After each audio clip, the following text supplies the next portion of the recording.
What's up, everybody? Luke Zeiler here. I got my best bud Al Bickel here. Hey guys. He's gonna tell us about his journey through the soccer life. How you doing, Al? Doing well. How are you doing? I'm doing pretty good. So why don't you tell everybody about yourself, how you got started with soccer and everything, and we'll start there. Absolutely. It's kind of a funny story actually how I got started. Just like probably most people my age back in the day, everyone was playing a lot of baseball. So I got involved in T-ball, and I got stuck out in the left field all the time. And so my parents quickly recognized that was not the sport for me. And so lo and behold, then soccer became the main option. And my dad became the main coach of one of the teams on just the local little soccer club. Probably doesn't even exist anymore. And from there, everything blossomed, and I loved the game and stuck with it. Gotcha. So what club did you play for as a kid?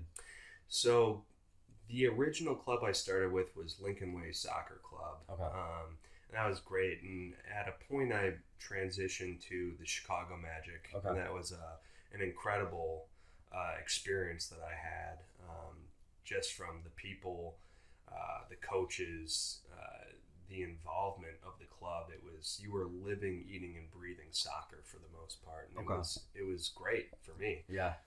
So back at that time, I mean Chicago Magic was probably was the top club in Chicagoland area, if not the Midwest.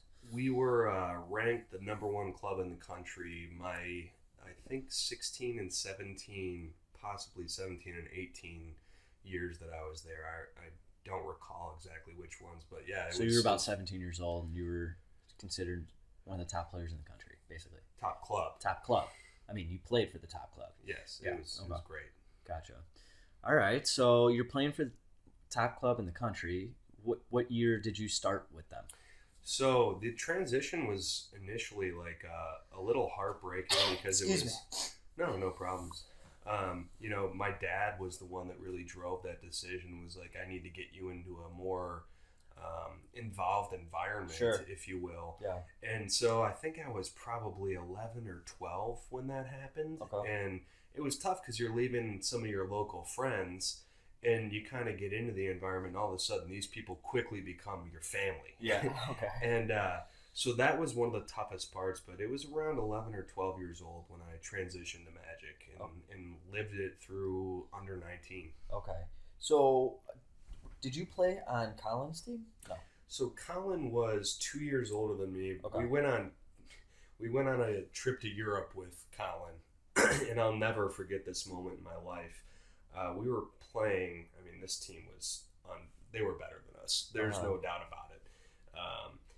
And Cuevas, Colin's younger brother, he scores a goal against this team from Spain at the Holland Cup, and Cuevas immediately runs over to his brother on literally the defensive goal. He sprints down there and just hugs his brother, and I'll never forget that moment in my life. I mean, it brings tears to my eyes almost. And so he was just warming up for his next game, and Colin's team ended up winning the Holland Cup. So we took second place, and they took first. And so we have a lot of camaraderie that just goes on just through travels and tribulations. And I still play with Colin on a week-to-week basis, sure, along with Cuevas. Sure. So I just got done talking to Colin, actually, and I could tell you're emotional about that moment. When I was talking to Colin, his family was all about soccer. You know what I mean? And he very much, him and his brother, tight when it comes to soccer and everything like that. So your experience there with the Colin brother or the Cuevas brothers, how was that? Yeah, I mean, the Kirk brothers are just amazing. I mean, they are just great people. The whole family, the mom, the dad. I mean, I know them all very well. And I mean, when I see them, there's big hugs that go on. Yeah. And that's been one of the greatest things about being part of that Magic team is we're literally family. I mean, we're going to each other's weddings. We hang out on the weekend still. We're 30 years old, yeah. And it's just family, and you do anything for those guys. Right. And I think likewise they would do anything they can for me. Yeah. So as maybe stated earlier, unfortunately we're going to a former coach's mother's wake tonight from geez. Chicago Magic, and we're all going together. So it's all about the support mechanism that transpires when you create that type of relationship, and it runs deep. Yeah, and I think that's important there for parents and kids that are in really deep into the sport right now, really deep into their clubs right now. You kind of don't realize it while you're doing it, that like how important it is. Yeah. I mean, it's a very team experience. I mean, coaching. You saw a lot of those elements, and I used to coach a little bit for Inter FC. Okay. And you'd see a lot of that, but on a case-by-case basis, I mean, it's when you're spending so much time with these people, you're almost spending more time with them than your family, 100%. like a job. Yeah. Almost. And, you grow to love them, and you care about them and their personal issues and things like that. And you become really close. Right. And it's been an unbelievable experience, and getting into the working world, you realize how few people actually have that. Yes. And that's one of the biggest things is like people constantly tell me, I mean, it's, that's really cool that you guys are still that close, right. that involved with each other. That's amazing. And they're almost in disbelief, and you're like, I don't know, it's just family. Yeah. And so to me, it's just, it's a natural sort of evolution of a relationship that you have. Yeah. And it's been fantastic. I don't know what I'd do without those guys, to be quite honest. Absolutely. So you're growing up, you're playing with the Chicago Magic, top club. What was your favorite experience playing for Magic? Oh, man, that's a really tough question. I got to be honest though, it frankly is away from the soccer results that we had. I mean, I think my team was the first team to ever, and back when Snickers State Cup was actually the real thing. Sure. I think we were the first team to ever run the table for 7 years.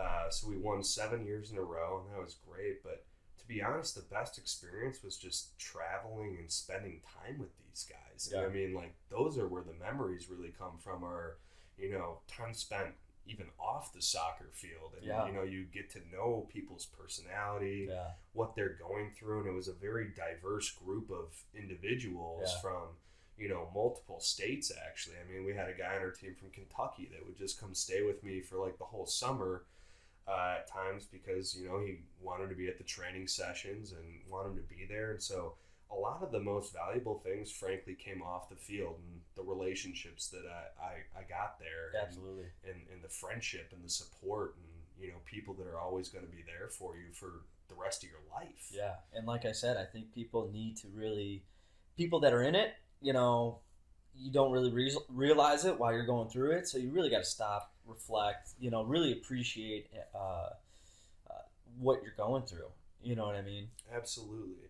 It's tough to do that when you're young, too, because you don't have the same perspective. Sure. As you grow older, you kind of look back and you start to see and appreciate some of the things that have evolved over your relationships in your lifetime. Yeah.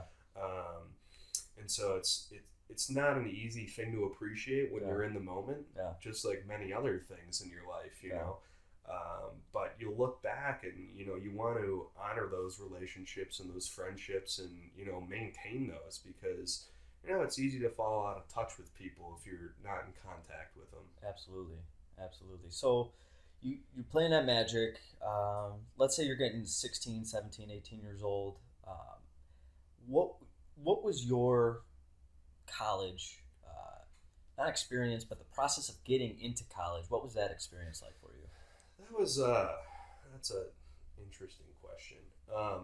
It was a little challenging for me from the standpoint of I was really probably, I generally didn't necessarily start for the Magic. Okay.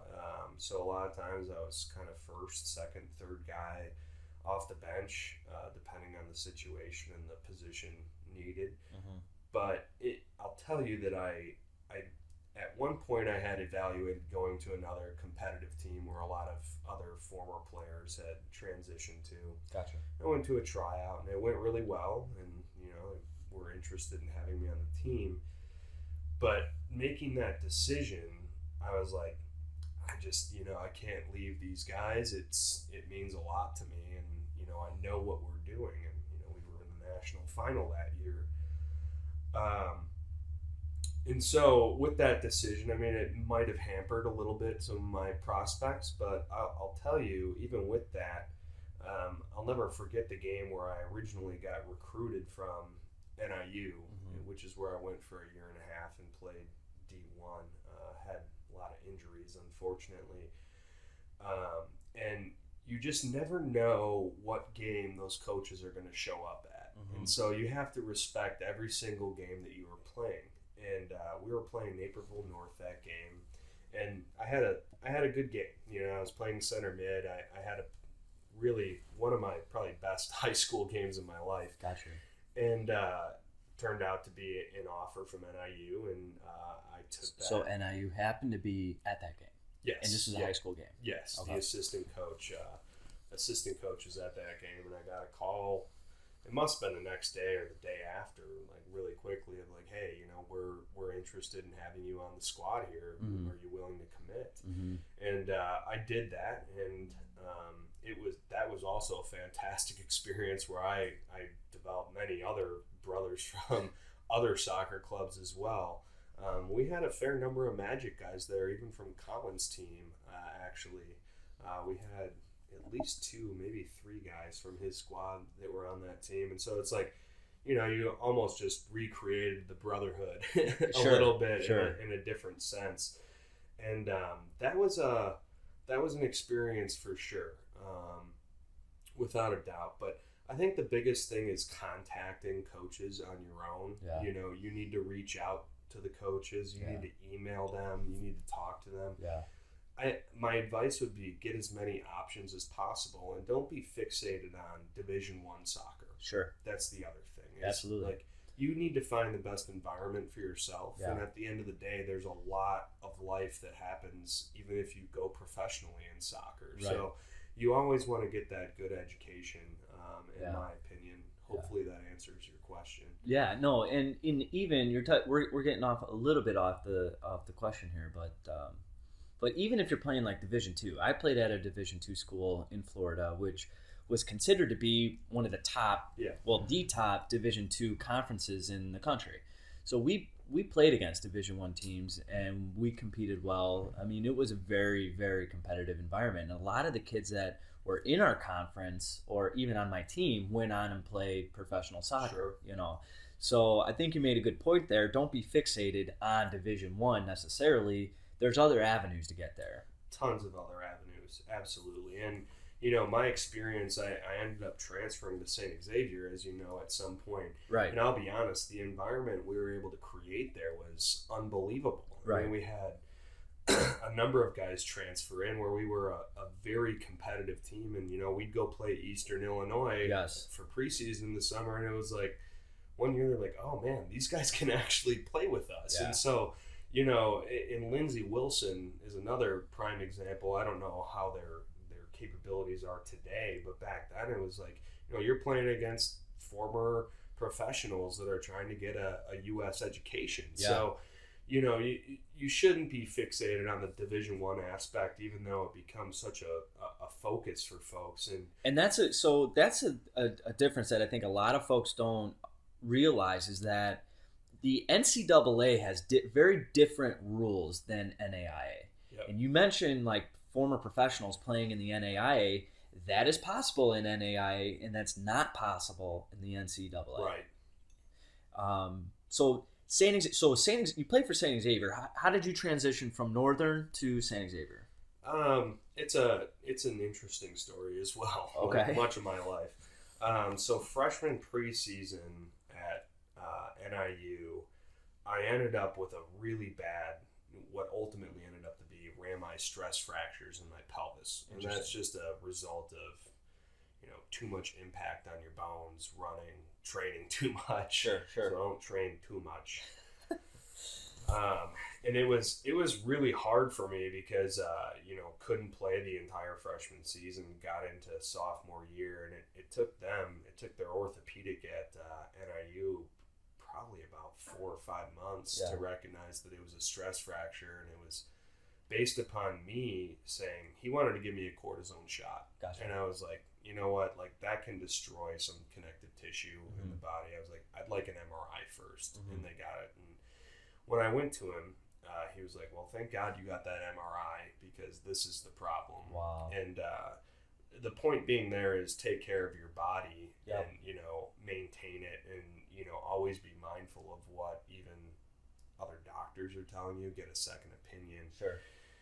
And so with that, got into sort of the sophomore season. I was feeling a little bit better. And, preseason came along and, had some similar issues. And, at that point I was also going through just some personal things. And sure. I was like, all right, well, I'm leaving NIU and still very, very good relationships with everyone there. And I actually went to Iowa for a semester. Gotcha. My sophomore year. All and right. They don't have a soccer team. Okay. And so I started playing with their intramural team, and they had a couple guys from Sockers that were pretty good. Gotcha. And there was another guy from my Magic team that had transferred there with me. And we were playing together, and my body was feeling good. And so about 2 weeks from probably preseason, I emailed Eddie Vucinic, and I was just like, hey, is there still a spot out there for me? Because I just, at that point, you were feeling the itch again. I was feeling the itch. Not only that, it was like I put so much time and effort into this, and I love it. Yeah. Why would I waste that? Yeah. And so that's how SXU came to be. That's probably one of the best decisions. Like that. Oh, it was amazing. Because you go to St. Xavier. You mentioned like you guys created this like special environment, and I've talked to Eddie Vucinic, and by the way, Eddie, in my opinion, is like one of the best college coaches in the area. He's for a sure. great guy. Yeah. He's a great guy. You guys come in, and he tells me like your group is a special group. Just the way that team came together, and the way that whole journey that you guys went through that season was pretty special. Take me through that season. It was very special, and it was a process. I mean, it wasn't easy to get there. I mean, one of the fortunate things once I transferred in, I think it made it a selling point to somebody like Ben Johnson, who his brother plays for Orlando in the MLS right now still. Right. Okay. And then Klancic as well, Sam Sprower. And so it's like once you get somebody in the fold and you can get people kind of talking to some other individuals, you talk to them. And a lot of it was people that went for D1 aspirations, and you're not as tall or necessarily as fast as somebody else that you're competing next to. And at the end of the day, you want to play. You don't want to sit on the bench, right? And so that's how we kind of got everyone into the fold. There were a lot of transfers. And then from that, just having the attitude and approach from, a lot of us that had success at the youth level with Magic or Sockers or, somebody like that, creating that environment that's very competitive in practice. And the younger guys would then, obviously you either catch on or you fall off entirely. And you never want to see anyone fall off. Because, preseason, you're spending your entire day with these guys. That's where you really develop some of the camaraderie. Is, you're suffering together because preseason's never fun. Right. In terms of the body feeling, you know, blisters, you got pulled muscles, you got other stuff that's going wrong. It's intense. Sure. And so that's that's kind of how that came into the fold. And from there, I think things just blossomed. I mean, you have the right environment, you have the right people, you have great training sessions, and then that leads to success. I mean, that's really ultimately what it came down to be. And Eddie already had some good players that were in the fold that, just needed the right couple guys around them to help really succeed. And so that was it was a very fortunate circumstance. And, it seems like it was fate. Yeah. Wow. That's awesome. And so, how did you guys do? You guys went to the national tournament. Is that correct? So my senior year, we went to the first round of the national tournament. We lost to Grandview. The year after is when they made a really, really good run, which had a really good core group of guys. I think the only people they lost were, main guys were probably myself, then. Arturo Macias was unfortunately injured his entire senior season, but he would have definitely been a contributor. I mean, those were, some main losses for them, and they still, with Al Pilar, Matt, Klansik, I mean, they really, really exceeded my expectations from them that year, and I was so happy to see them do that, too. That's fantastic. Very good. So, St. Xavier, did you graduate from St. Xavier? I did. Okay. So that was that your pinnacle of your soccer career, or? I wouldn't say it. I would call it the pinnacle. Yeah. But after that, I was playing for the Schwaben men's team Absolutely. for a while. Yep. Now I'm at another men's club, and I don't exactly have aspirations to do anything larger at this point. But it was. I would say that was the pinnacle of it. Okay. So let me ask you this. For parents out there, what advice would you give to parents out there that have kids that are 11, 12, 13 years old? They love soccer. They want to go pro. What advice do you have for some of these parents? The biggest thing is encouraging your kid to play outside of the structured environment. So go to your high school tennis courts and use the space between the tennis nets as your goal, and get a group of guys together, girls if you will, even, and just play backyard soccer. I mean, that's where you're more comfortable trying things that you wouldn't otherwise try. Yes. And that's where you really kind of develop some of your innovation skill sets, if you will. Yep. And the structured environment is absolutely necessary because you need to learn how to work, as an 11v11 team, and you have a role to play within that system. Yes. But you got to also get outside of that. You got to play 3v3. You got to play 5v5, and you got to encourage your children to do stuff outside of that structured environment. Yes, absolutely. So, like in Chicago, you have the NISL or like club. You have the NISL League. Sure. Which I think was the dominant league back in when you were playing. Was it not? Yeah. Now you got academies and all this different type of stuff, but you got leagues everywhere. Yes. You got the local leagues, you got the Hispanic leagues, you got the Polish leagues. You got all of these, let's say, second tier leagues, if you will, for lack of a better words. But in my opinion, you have to play with some of these leagues on the side to be able to put yourself in situations that you normally wouldn't be in a top club team environment. Would you agree? Yeah, of course. I mean, I think that in one of the best things that happened for my development, being kind of that number 12, 13, 14 guy on Magic, and I have no qualms with where I sat on the bench. And generally, people that were on the field were better than me. Mm-hmm. And, you got to recognize that. Yeah. But in order to really develop, you do have to get outside of that. And for me, one of the biggest growth points was being a starter on the high school team. Yeah. And, being one of the lead guys on the local high school team. Yes. And, you really get minutes and you start to see what else is out there. And yes. You really got to be able to comp yourself to what else, everything, the universe that's out there. Yes. And you only develop when you're getting good minutes in a competitive environment. True. And so with that, I think that playing outside of those top leagues, I mean, absolutely. I think it's a key necessity for folks to get there. And I mean, part of that is also, as I said before, trying new things under a less structured or pressured environment. Right. Yeah, and I just had this conversation actually with a girl by the name of Allie Vernon who played at Santa Clara. She was in the national pool, top player in the country at one point. But we talked about club versus high school, right? And I think a lot of parents have questions: should my kid play club or should they play high school? And one of the pros that we talked about in playing high school soccer was the leadership development. Absolutely. So for and I'm bringing you into context here. Your number 13 spot on Magic, you're saying, right?